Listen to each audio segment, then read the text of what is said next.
होश संभालना बहुत जरूरी है बिहारियों को और बिहार के नेताओं को, और आप जैसे नेताओं को कुर्सी से हटना बहुत जरूरी है। आप अविलंब आपको अपने मानसिक के और राजनीतिक के कह सकते हैं कि उससे परिस्थिति में आप इतने मजबूत अब नहीं हैं कि बिहार का नेतृत्व कर सके, इसलिए आपको अविलंब बिहार के मुख्यमंत्री से इस्तीफा दे देना चाहिए। आप पे लड़कियों को पढ़ा दें तो मातृत्व दर में खुद ब खुद कमी आ जाएगी। माननीय नीतीश कुमार जी, आप 17 सालों से बिहार के मुख्यमंत्री हैं। ये बातें क्या आपको 2017 या 18 में ही सूझी? नमस्कार, आप देख रहे हैं न्यूज फॉर नेशन और मैं हूं सांत्वना आपके साथ। बीजेपी ने मुख्यमंत्री नीतीश कुमार से इस्तीफे की मांग कर दी है और कहा है कि वो मानसिक तौर पर बिहार की गद्दी संभाल नहीं सकते, अब उनसे बिहार संभलने वाला नहीं है, जिसके बाद उन्हें इस्तीफा दे देना चाहिए। इतना ही नहीं, उन्होंने बिहार के मुख्यमंत्री नीतीश कुमार को महिलाओं की शिक्षा को लेकर और बिहार में शिक्षा व्यवस्था को लेकर भी कई सवाल खड़े किए और एक बार फिर से बिहार सरकार को कटघरे में लाकर खड़ा कर दिया है।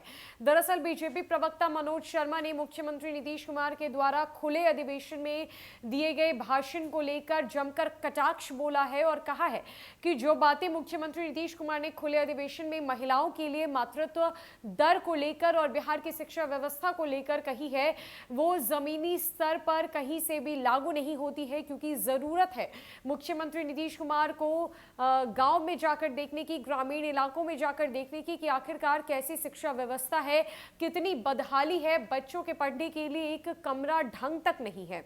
और अब मुख्यमंत्री नीतीश कुमार से बिहार संभाल पाना नामुमकिन है, जिस वजह से अब उन्हें इस्तीफा दे देना चाहिए। क्या कुछ कह रहे हैं बीजेपी प्रवक्ता मनोज शर्मा मुख्यमंत्री नीतीश कुमार को लेकर, उनके इस्तीफे को लेकर उन्होंने क्या कुछ कहा है, आपको छोड़े जाते उनकी पूरी बातों के साथ। नीतीश कुमार जी ने कल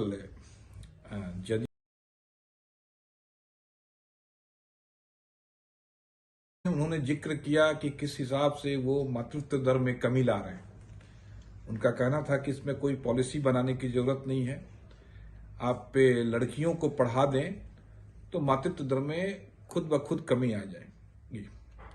माननीय नीतीश कुमार जी, आप 17 सालों से बिहार के मुख्यमंत्री हैं। ये बातें क्या आपको 2017 या 18 में ही सूझी? और वो भी कब सूझी? जब मैं जानता हूं कुछ विधायकों के माध्यम से बिहार विकास मिशन पे इसकी चर्चा कराई गई कि पड़ोसी राज्यों में जो बंगाल था उसका मातृत्व दर सबसे कम 1.8 के आसपास में उस समय था और केरला में 1.6 के आसपास में था, जबकि ये भी सघन जनसंख्या घनत्व वाले राज्य थे जो बिहार से अधिक थे और आज बिहार से कम है। क्या ये बातें आपको पहले नहीं सूझनी चाहिए थी? और रहा सवाल कि आप पे ये जो शंख बजा रहे हैं कि आप महिलाओं को पढ़ा रहे हैं, तो जाके आप पे ग्रामीण इलाकों में हाई स्कूलों की स्थिति देखिए। मैं दावे के साथ में कह सकता हूं कि जितने राजकीयकृत हाई स्कूल हैं उनमें कमरों का घोर अभाव है। आपने पिछले कई वर्षों से शिक्षा के बजट में स्कूलों के भवन निर्माण बनाने के लिए, हाई स्कूलों के भवन निर्माण बनाने के लिए उनमें कमरों का घोर अभाव है। आपने पिछले कई वर्षों से शिक्षा के बजट में स्कूलों के भवन निर्माण बनाने के लिए, हाई स्कूलों के भवन निर्माण बनाने के लिए पूरे बजट में मात्र 300 से 400 करोड़ रुपया का आवंटन किया था। और जब इसका ध्यान व्यापक तौर पे कराया गया विधायकों के द्वारा, तब जाके आपकी आंखें खुली 2019-20 में। तो मुख्यमंत्री जी, इस तरह के आंकड़े देना बंद कीजिए।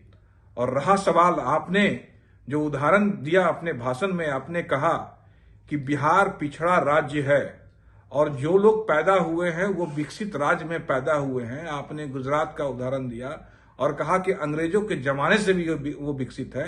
आपको ये ध्यान दिलाना होगा, और अगर आपको ये ध्यान नहीं है तो ये बेहद शर्म की बात है कि बिहार के मुख्यमंत्री इतने वर्षों तक रहते हुए, बिहार की राजनीति 30 वर्षों से करते हुए, फ्रंट लाइन की राजनीति करते हुए, आपको ये ख्याल न रहा कि बिहार आजादी के बाद भारत के अग्रणी राज्यों में था और धीरे धीरे कैसे आपकी समाजवादी जो छद्म समाजवादी राजनीति का शिकार हुआ, कांग्रेसियों का शिकार हुआ और बिहार धीरे धीरे देश के पिछड़े राज्यों में चला गया।